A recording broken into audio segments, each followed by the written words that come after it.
are. We're in the fire now. And people are leaving. This is the best part of the show. Uh,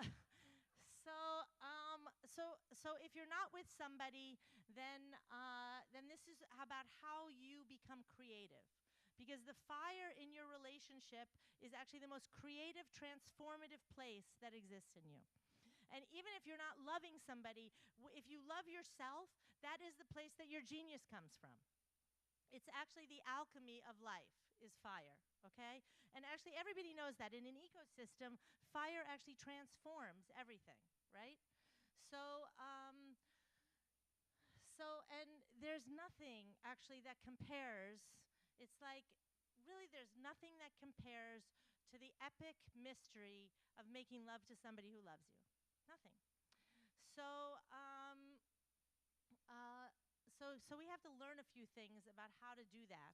And the basic first thing that people don't understand, and that if they could only get over this one fact, Anna Freud, can you imagine the conversation she had at her dinner table with her dad? It would make mine look tame, actually. She said, sex is something you do, sexuality is something you are. So after you eat and drink and sleep, the next thing you are is sexual. Okay, so here you are, you're all sexual human beings. I don't care if you haven't had sex in 20 years, you're still a sexual human being. What you do with that sexuality is totally, actually, I think probably the most pivotal place that you heal yourself or don't heal yourself on this planet. Because there is no other act at our disposal that heals us physically, mentally, emotionally, and spiritually like, sharing an orgasm with somebody. Just nothing comes close. And it's a release mechanism that's like a reset button for those of you tech people out there. It completely resets your whole system.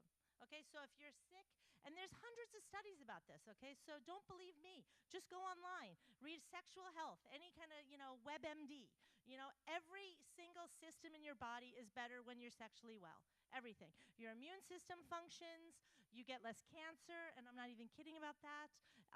Oncologists actually recommend more frequent sex, especially after they meet me, they recommend that.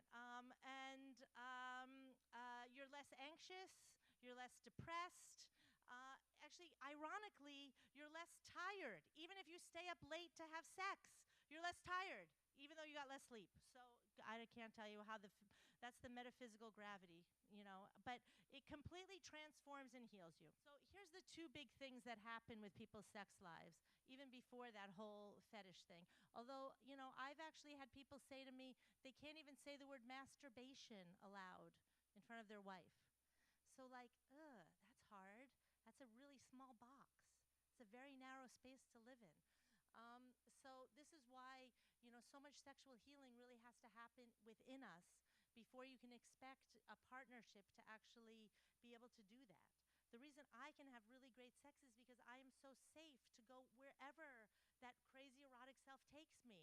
And I'm not going to talk about the weird fantasies that are connected to my emotional health, but I can tell you that the more you recognize it and you just allow it, many, many women have fantasies that come up probably from the time they're like in their late teens, and it's so frightening for them that they refuse to look at it. They just shut it down. And so when you shut down that part of your sexual experience, it's actually really hard to just have the genital part work.